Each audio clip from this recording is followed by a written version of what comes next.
Yo, what's going on? This is another episode of SpacePod TV. We are back in action. We got Bue Bue in the building. What's up, everybody?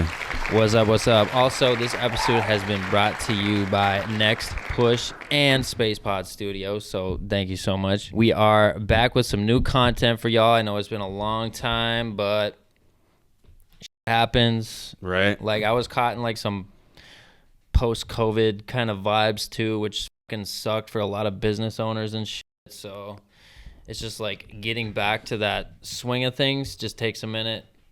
But we're here. We got a whole new setup. You know, studio's looking unlike it did before. So, I mean, we got upgrades. We got good vibes going. So, yo, man, what brings you to the Space Pod today? Just thought I'd just come in and shoot the dog. I feel you. You were recently in to record a song. What song were you recording in here? It was called Gone with the Wind. I can't wait for that one to come out. It's coming out in my EP in June. It's called Abandonment Issues.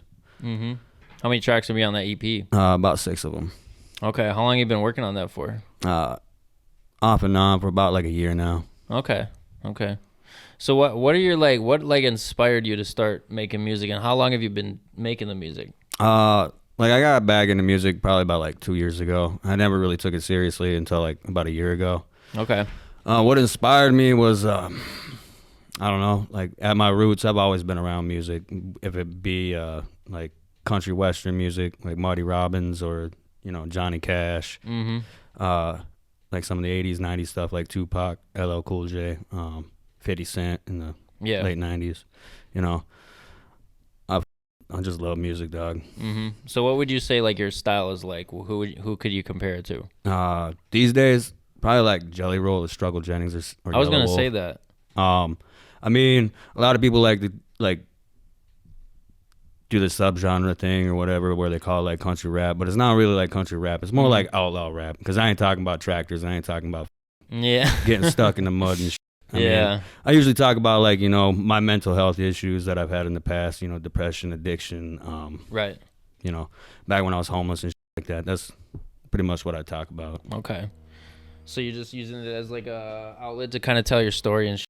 Yeah. Well, it was more about either I fucking start going back into music so I can actually, you know, get some of this shit out and write it down, get it out my chest, or it was gonna just bury me. Yeah, I feel that. I mean, it's definitely a good way to like cope with shit and like get you through some hard times, especially if you can like put that shit on paper. Right. And it's just like kind of like what do you call it? You like physically can feel it. Yeah. Get off your chest. Right. And I mean, if in the process, you know, someone vibes with the music and like, you know, it's something that Dave went through and they're like, dog, you know, I connect with this. That's all I care about, you know. End of the day. We got to get you in here to react to some fucking music, though. I think. Yeah, I mean, I love reacting to music. Like I said, music is what gets me going in the morning. I mean, some people like coffee, some people like energy drinks. I mean, I'm a fucking monster, addict. That or Ghost. Okay, yeah. Got to have energy drinks throughout the day. Well, if cocaine was legal, I'd be doing that, but it's not. So. I mean, the closest don't thing do drugs, kids. Yeah, don't do drugs. I'll do them for you. Nah, I'm joking. I've been like 15 years sober now. Oh, nice. Congrats. Yeah. I wish my soundboard was working. I'd give you like a fucking applause. No, don't worry. I'll do it for myself. Put it in post. Give myself a little pat on the back. Yeah, no. I feel that. So have you done any local shows here yet? A few of them. I've worked with group NSG a little bit. NSG, yeah, I know them, yeah. An Amp, which one of the tracks coming up on Abandonment Issues, I got one with Amp. It's going to be pretty dope. It's called Booty Dough. Booty Dough. Yeah. So, I mean, it's going to be funny if that shit gets played in the clubs. Everybody's going to be like, dude, this shit slaps. And I'm going to be like, yeah, that's a country bumpkin. Just fucking. So it's like it's kind of like a less serious, more like banger type song? Yeah. I mean, it's got that club vibe to it, but I mean, use a lot of ghetto bumpkin lingo for it. So you'd say you're like kind of a versatile when it comes to like style? Yeah, I mean, I don't like to try and stay in one lane. Like these days, I mean, everybody wants a one-trick pony show. Like either you got to know how to rap, you got to know how to sing, got to know how to. If you ain't doing it all yourself, people don't think that you're doing it properly. Yep. Yeah, that's the thing. Like, adaptability is important, but at the same time, like, staying authentic Right. is even more important. Yeah, I mean, I'd rather be true to myself than, you know, do a deal with the devil or something like that. You know. So now, what inspired you to make the type of music? Is it just like your life story, or like? Yeah, I mean, a lot of it. I talk a lot about some of the stuff that I went through, or like, you know, people I know that personally, like, you know, have gone through that don't have a problem with me talking about their own story. But yeah, I mean, I just want to be able to just tell a story to people, because at the end of the day, you know, music's about making somebody, you know, feel a certain way. You know, it's weird how music can take you from your lowest lows and bring you right to the highs, or it can take you from your biggest highs and bring you right down to your lows. Yeah, it's definitely a type of therapy for sure. Yeah. Because I just feel like as a society, we don't get to unload our pent up emotions as much as we should. Right, and it's weird. Like I've done some research and shit like that. Like, you know, Google research. Like, nah, I ain't saying just do your research, kids. No, but they say Dr. that Google, right? What? There's been some studies that show that, you know, music actually changes a person, not only their mood, but, you know, stress is a cancer. Like, stress can cause cancer. I mean, yeah, definitely. But music can, you know, it can cure the common cold. I mean, it's not. Don't think that it's actually going to do it. But it's a frequency, you know. Yeah. Okay, in my opinion, this is my opinion. Don't come after me. But every ailment you have has a specific frequency, and if you can find a way to match a sound with that frequency, you're essentially canceling it out. Right. But, you know, the music is an industry, so I mean, they got this figured out. They know it's a scientific thing as much as it is something to enjoy. Right. Wish we had like something to fucking review or something. Like, what about what's going on in the fucking music world right now? Let's see. I mean, there was the whole entire shit with the Grammys back in the day where, you know, was it Sam something fucking that devil song Unholy? Oh yeah, let's talk about that. Yeah. That shit was fucking weird. Right.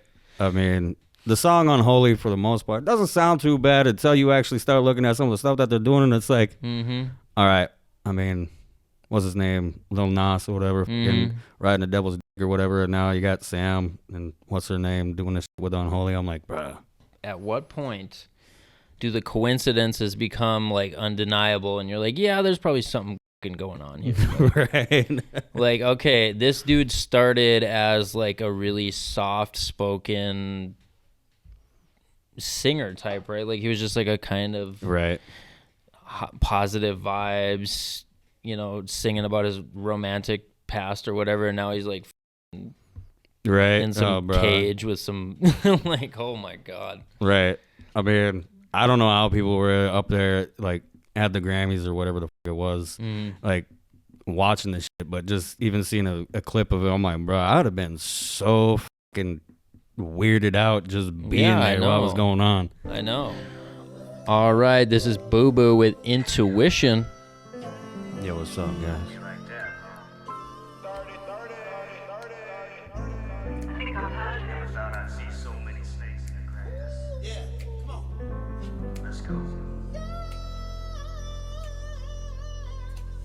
They say to keep your enemies close, but like Judas did to Jesus, he proposed a toast, and then he went and kissed him on the cheek. When the Sanhedrin burned him out on the street.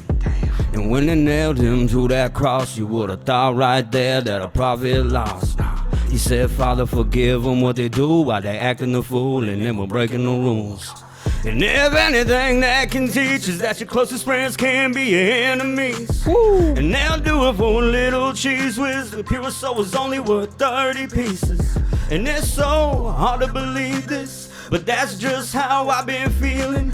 So be careful who you ride beside, because your lion's pride might slip you cyanide. Tell him. I straight up gave up eating steaks with these snakes. I'd rather so flattered eat crumbs with some bums, 'cause they'll lie right in front of your eyes, believing every line to the knife in your side. The whole time trying to snuff your light and then act like a victim while they hold the knife. Sheesh. They say they're by your side, but when the cash flow gone and the well run dry, that's when they go to try to sully your name for 15 seconds of fame, because that's what they crave. And it's all the same, you're the one to blame, cause you didn't play that game.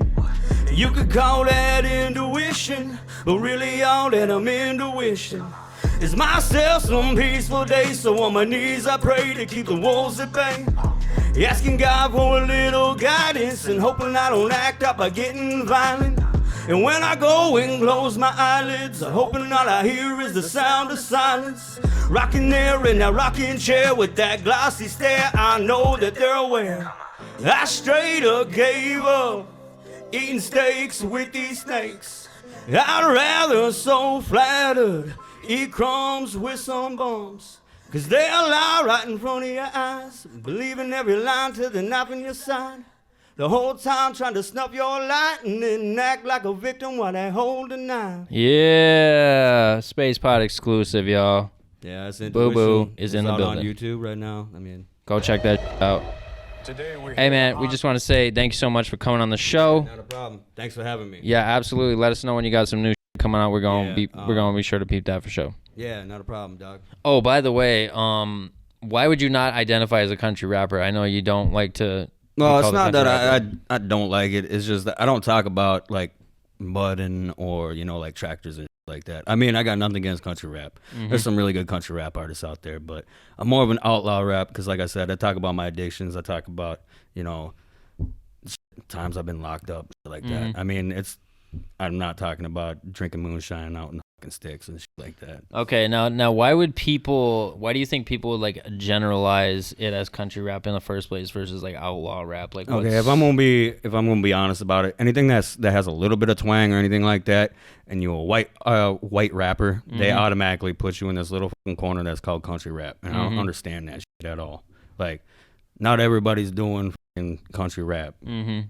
And I know there's some really good people out there that, the color or whatever, but like some real good people out there that do country rap that aren't white that, are fucking amazing at it. And then there's white people who are doing rap that ain't doing country and are amazing at it. Yeah, yeah. And then there's people who do hip hop, which them motherfuckers need to stop. That's dumb. What is hip hop to you? Like, what is that? Look up Mini Thin. Mini Thin? Yeah.